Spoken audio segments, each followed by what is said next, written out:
Donald, a while back, Donald went on and explained 11 times in a 30-minute interview why he was not weird.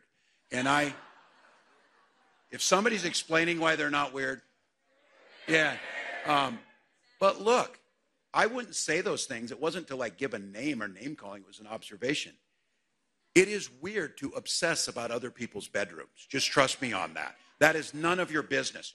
Or to be obsessed with telling women how to control their own bodies and try and do things with that. Weird.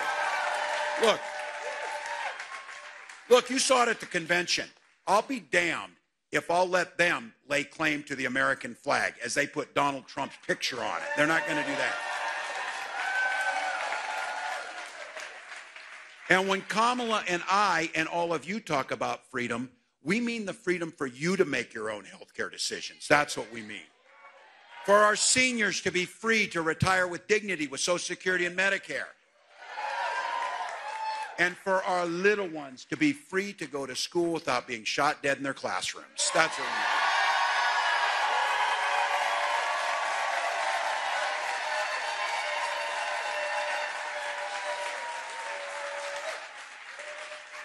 And look for all of you on this. Don't allow them to shape this argument. I know guns. I'm a veteran. I'm a hunter. I'm a gun owner. Kamala is a gun owner. We know, and we have always upheld the Second Amendment. But we also know upholding our first responsibility is to keep our kids safe. You can do both. You can do both.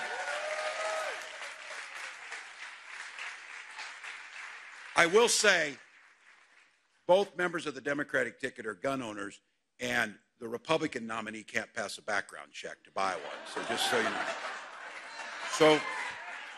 So for your cousins who are worried about this, let them know. But I want to spend just a minute here before we go to talk to the men in this room. I'm grateful to see you all here. Look, think about in this moment. Picture those women you love in your life.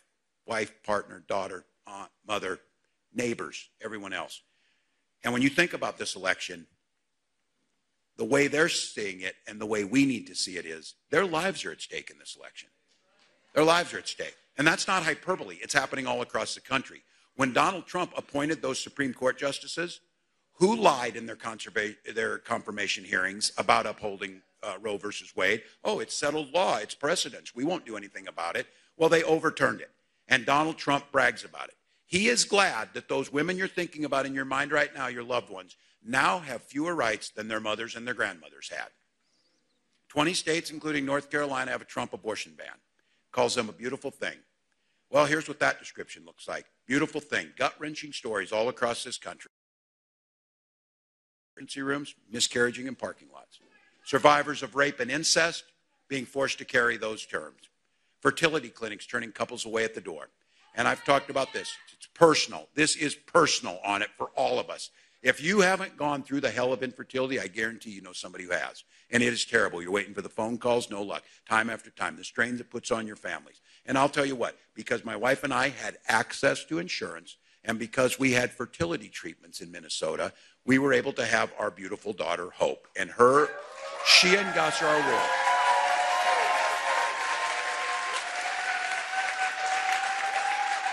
And freedom and fighting for that freedom means I will be damned if anyone is going to deny that right to have their family to someone else.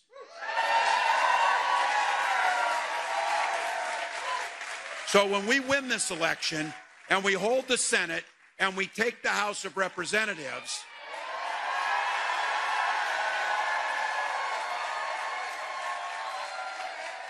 when we do that and they sign the bill to restore reproductive freedom, President Harris will sign it into law.